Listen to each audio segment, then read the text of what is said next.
വിശുദ്ധ മത്തായി എഴുതിയ സുവിശേഷം 4-ാം അധ്യായം 1 മുതലുള്ള തിരുവചനങ്ങൾ. അനന്തരം പിശാചിനാൽ പരീക്ഷിക്കപ്പെടുന്നതിന് യേശുവിനെ ആത്മാവ് മരുഭൂമിയിലേക്ക് നയിച്ചു.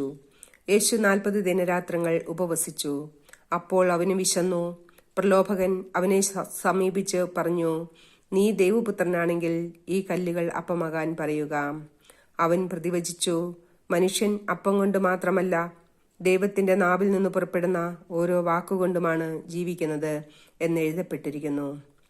അനന്തരം പിശാച് അവനെ വിശുദ്ധ നഗരത്തിലേക്ക് കൂട്ടിക്കൊണ്ടുപോയി ദേവാലയത്തിന്റെ അഗ്രത്തിൽ കയറ്റി നിർത്തിയിട്ട് പറഞ്ഞു, നീ ദൈവപുത്രനാണെങ്കിൽ താഴേക്ക് ചാടുക.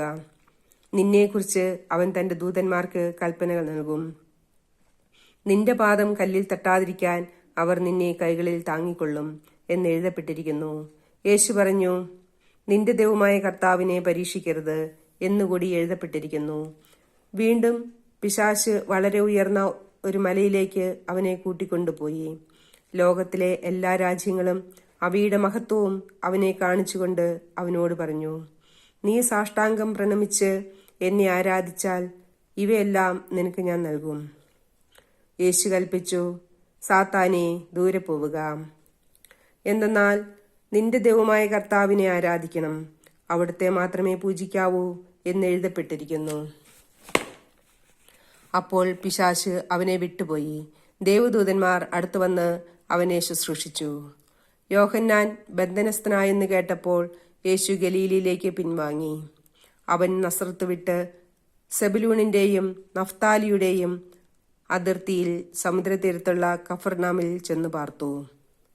ഇത് യെശയ്യാ പ്രവാചകൻ വഴി അരുളി ചെയ്യപ്പെട്ടത് നിവൃത്തിയാകാൻ വേണ്ടിയാണ്.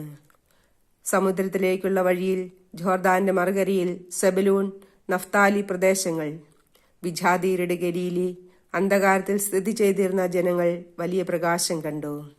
മരണത്തിന്റെ മേഖലയിലും നിഴലിലും വസിച്ചിരുന്നവർക്കായി ഒരു ദീപ്തി ഉദയം ചെയ്തു. അപ്പോൾ മുതൽ യേശു പ്രസംഗിക്കാൻ തുടങ്ങി, മാനസാന്തരപ്പെടുവിൻ, സ്വർഗരാജ്യം സമീപിച്ചിരിക്കുന്നു. അവൻ ഗലീലി കടൽ തീരത്ത് നടക്കുമ്പോൾ കടലിൽ വല വീശിക്കൊണ്ടിരുന്ന 2 സഹോദരന്മാരെ കണ്ടു. പത്രോസ് എന്ന് വിളിക്കപ്പെടുന്ന ശിമിയോനെയും സഹോദരൻ അന്ത്രയോസിനെയും. അവർ മീൻപിടുത്തക്കാരായിരുന്നു. അവൻ അവരോട് പറഞ്ഞു, എന്നെ അനുഗമിക്കുക, ഞാൻ നിങ്ങളെ മനുഷ്യരെ പിടിക്കുന്നവരാക്കും. തൽക്ഷണം അവർ വലകൾ ഉപേക്ഷിച്ച് അവനെ അനുഗമിച്ചു. അവർ അവിടെ നിന്ന് മുന്നോട്ട് നീങ്ങിയപ്പോൾ വേറെ 2 സഹോദരന്മാരെ കണ്ടു, സെബെദി പുത്രനായ യാക്കോബും സഹോദരൻ യോഹന്നാനും. അവർ പിതാവുമൊത്ത് വഞ്ചിയിലിരുന്ന് വല നന്നാക്കുകയായിരുന്നു. അവരെയും അവൻ വിളിച്ചു.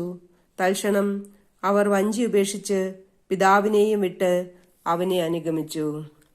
അവൻ അവരുടെ സിനഗോഗുകളിൽ പഠിപ്പിച്ചും രാജ്യത്തിന്റെ സുവിശേഷം പ്രസംഗിച്ചും ജനങ്ങളുടെ എല്ലാ രോഗങ്ങളും വ്യാധികളും സുഖപ്പെടുത്തിയും ഗലീലി മുഴുവൻ ചുറ്റി സഞ്ചരിച്ചു. അവന്റെ കീർത്തി സിറിയായിലെങ്ങും വ്യാപിച്ചു.